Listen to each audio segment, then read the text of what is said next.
जळगाव जिल्ह्यामध्ये उद्योग आला पाहिजे, उद्योग टिकला पाहिजे, परंतु ज्या उद्योगाचा आधारस्तंभ असलेला खरा कष्टकरी आपण ज्याला म्हणतो कामगार, त्याच्या पोटावर जर घाला घातला जात असेल, कुठलंही मेजर रिझन नसताना त्याला कामावरून केवळ एका गटातटाच्या जातीच्या म्हणून त्या ठिकाणी काढलं जातं, हा द्वेष या गिरीश महाजनांच्या वतीने जो केला जातोय याचा निषेध करत आंदोलनाला पाठिंबा देण्यासाठी आम्ही या ठिकाणी आलेलो आहोत.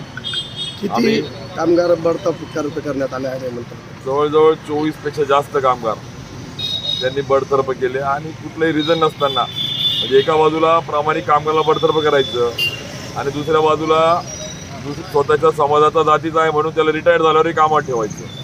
हा कुठला न्याय आहे? म्हणजे मला असं वाटतं की कायद्याचं राज्य आहे का पुन्हा एका व्यक्तीने या जिल्ह्याला त्या ठिकाणी मला असं वाटतं की मालकाच्या याच्याने चुकीच्या वळणावर घेऊन जात आहे. हे राज्य जे आहे भाजपाच्या माध्यमातून जे राजकारण सुरू आहे हे अत्यंत नीच खालच्या पातळीचं राजकारण आहे.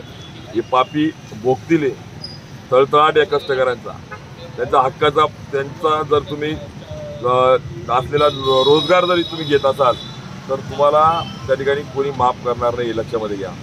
रात्री झोप लागणार, तुम्हाला तळतळाट लागेल. तुम्हाला इतके पापी नका होऊ, कुठेतरी माणूस जिवंत ठेवा आणि स्वतःच विवेकबुद्धीला सोडून राजकारण करा.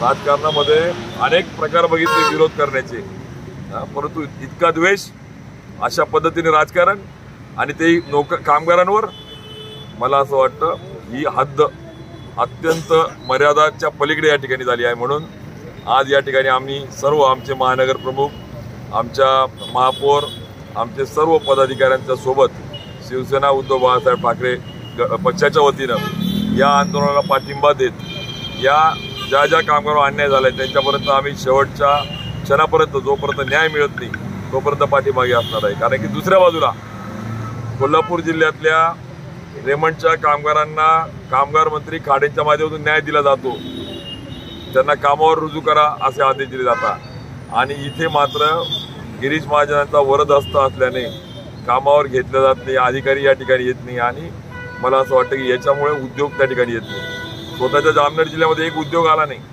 25 वर्ष झाले त्या ठिकाणी काम करतात. लाजा वाटल्या पाहिजे. 25 वर्ष उद्योग आणू शकला नाही आणि जळगावचा असलेला हा उद्योग जे भूषण होतं रेमंडचं, त्या उद्योजकालाही त्या ठिकाणी राजकीय दबावात आणायचं, त्याला ईडी, सीबीआय, GST, इन्कम टॅक्सचा धाक दाखवायचा आणि त्याच्या माध्यमातून या पद्धतीने युनियन बळकवायच्या, उद्योगामध्ये अडथळे निर्माण करायचे आणि मग माझ्या जातीचे, माझ्याच गावाचे लोक लावून उद्योगाचाही खेळखोंडवा करण्याचं जे कल्चर गिरीश महाजन विकसित करताय, खानदेशाला अत्यंत चुकीच्या वळणावर घेऊन जातो. त्यामुळे हा खानदेश यांना माफ करणार नाही. त्यांनी आता तरी गांभीर्याने घ्यावं आणि या निष्पाप कामगारांना तात्काळ त्या ठिकाणी रुजू करावं.